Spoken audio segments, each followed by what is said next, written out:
Hello, good morning friend. आज हम question number 8 से स्टार्ट करने जा रहे हैं। कोशिका का कौन सा भाग माइक्रोविलाई, सिलिया तथा फ्लैजिला जैसी संरचना का निर्माण करती है? सेल यानी कोशिका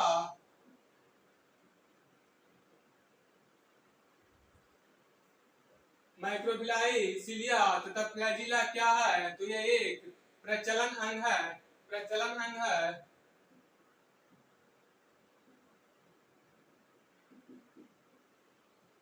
जिसमें सूक्ष्मजीव पाए जाते हैं।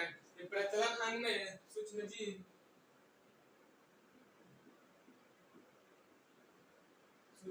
पाए जाते हैं। जिस प्रकार व्यक्ति अपने हाथ पैर को मूवमेंट करके आगे बढ़ता है, अर्थात एक स्थान से दूसरे स्थान जाता है, ठीक उसी प्रकार अगर सूक्ष्मजीव को एक स्थान से दूसरे स्थान जाना हो तो वे क्या करेंगे?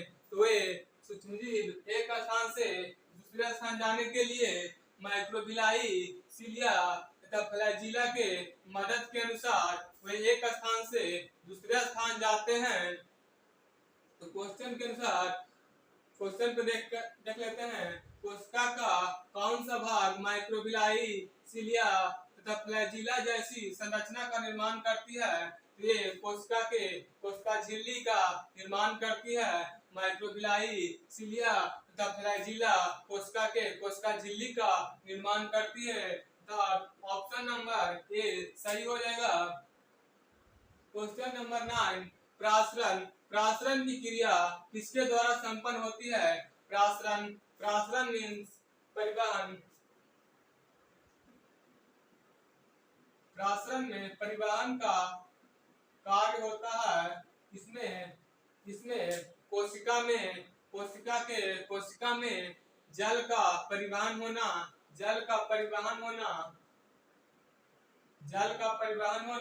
प्रासरण कहलाता है।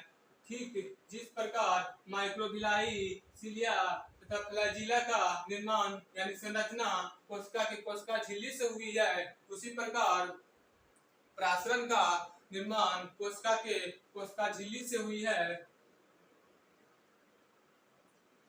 अर्थात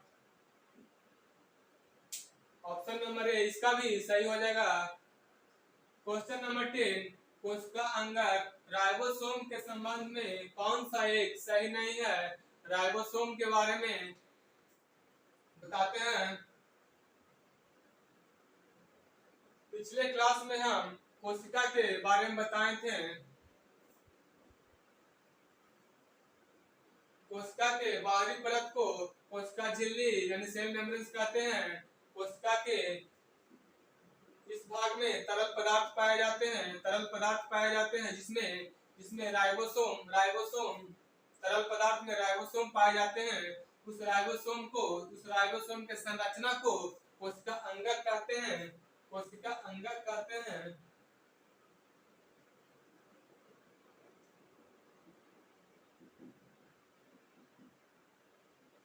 राइबोसोम में कोशिका अंगक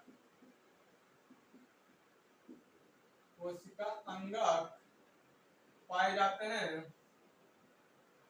अगर राइबोसोम को माइक्रोस्कोप से देखें तो माइक्रोस्कोप से देखने के बाद राइबोसोम एक छोटी छोटी थैली के आकृति के समान दिखती है। राइबोसोम सबसे छोटी कोशिका है।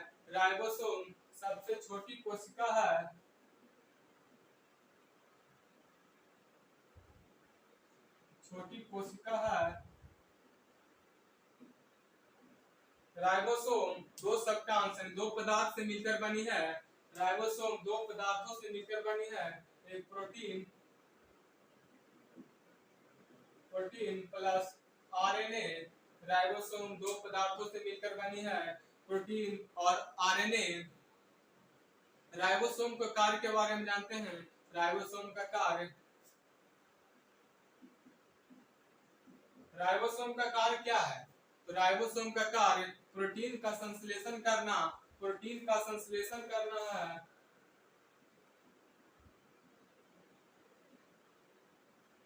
प्रोटीन का संश्लेषण करना। प्रोटीन का संश्लेषण करने का मतलब क्या है? जैसे कि राइबोसोम में प्रोटीन के अणुओं से मिलकर प्रोटीन बनता है और इसे संश्लेषण एक जगह से दूसरे जगह पहुंचाना संश्लेषण कहलाता है।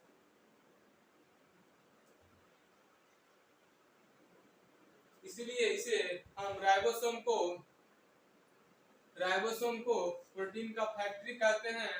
राइबोसोम को प्रोटीन का फैक्ट्री कहते हैं।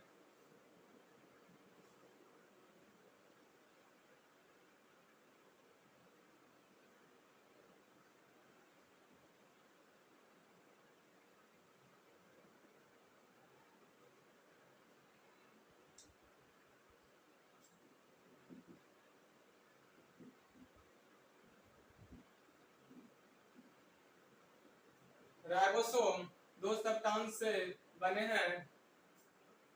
एक है 70S, दूसरा 80S। हमारे पृथ्वी पर सारे लोग जैसे कि सारे जीव जंतु, सूक्ष्म जीव जंतु, पेड़ पौधे एक ही बार नहीं आए थे।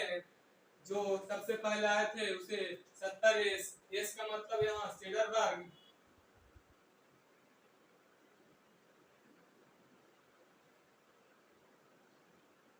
सेडरबर्ग यूनिट यानी सेडरबर्ग यूनिट में मापा जाता है।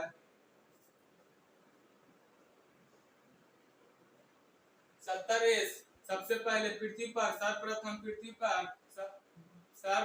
पृथ्वी पर बैक्टीरिया आया था। इसलिए इसे 70S, बैक्टीरिया को 70X में रखा जाता है। उसके बाद हमारे पृथ्वी पर पेड़ पौधे, जीव जंतु आए थे, उसे 80S में रखा जाता है। 70S हमारे दो सब्सटेंसों से मिलकर दो सब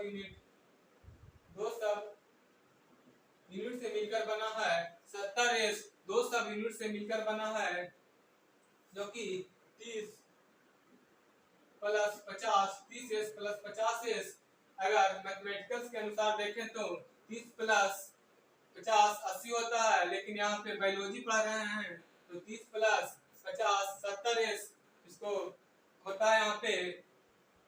और हमारे 80S जो कि 40S प्लस 60S से मिलकर बना है। 70S कम विकसित है। 70S जो कि कम है और ये कम विकसित है। 70 से 80 ज्यादा है, इसलिए यह भी कह सकते हैं कि 80S ज्यादा विकसित है। कम विकसित को प्रोकैरियोटिक कहते हैं और ज्यादा विकसित को यूकैरियोटिक कहते हैं।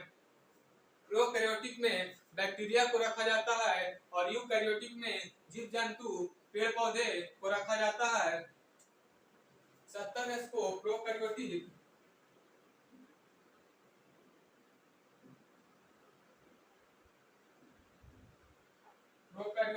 और 80S को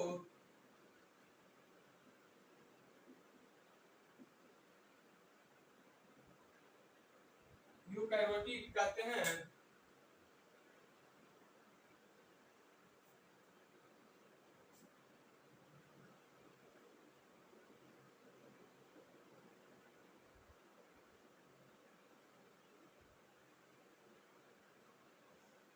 प्रोकैरियोटिक और यूकैरियोटिक। प्रोकैरियोटिक जो कि इसमें बैक्टीरिया पाया जाता है और यूकैरियोटिक इसमें जीव जंतु, पेड़ पौधे पाए जाते हैं। अब क्वेश्चन को ऊपर देख लेते हैं। कोशिका अंगक राइबोसोम के संबंध में कौन सा एक सही नहीं है? राइबोसोम दो प्रकार के होते हैं। 70S तथा 80S। सही है कि राइबोसोम दो प्रकार के होते हैं, 70S तथा 80S। 70S राइबोसोम प्रोकैरियोटिक में होते हैं तथा इसके 2 सब यूनिट 30S तथा 50S होते हैं। 70S प्रोकैरियोटिक होते हैं, ये भी सही है। 80S राइबोसोम यूकैरियोटिक होते हैं तथा इसके भी 2 सब यूनिट होते हैं जो कि 60S तथा 40S तथा 60S होते हैं, ये भी सही है। राइबोसोम प्रोटीन प्लस आरएनए के बने होते हैं। राइबोसोम प्रोटीन प्लस आरएनए के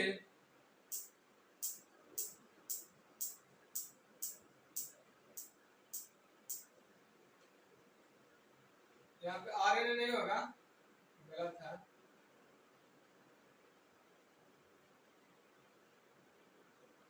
राइबोसोम प्रोटीन प्लस आरएनए के ही बने होते हैं।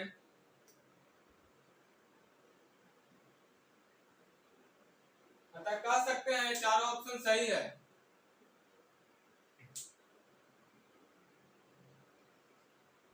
क्वेश्चन नंबर 11, प्रोकैरियोटिक कोशिका में माइटोकॉन्ड्रिया के सदृश कौन सी रचना पाई जाती है जो श्वसन तथा कोशिका विभाजन का कार्य करती है? तो यहाँ पे जानेंगे प्रोकैरियोटिक और यूकैरियोटिक। प्रोकैरियोटिक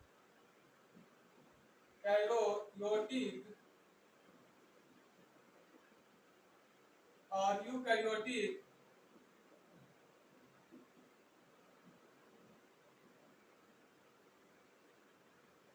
यूकैरियोटिक में माइटोकॉन्ड्रिया होता है, यूकैरियोटिक में माइटोकॉन्ड्रिया होता है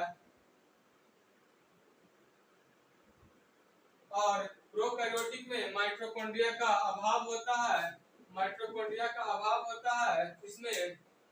यूकैरियोटिक में माइटोकॉन्ड्रिया का श्वसन होता है। यहाँ पे श्वसन का मतलब माइटोकॉन्ड्रिया में श्वसन होता है, ऊर्जा की उत्पत्ति होती है। और एक चीज याद करना है कि प्रोकैरियोटिक में मीसोसोम पाए जाते हैं।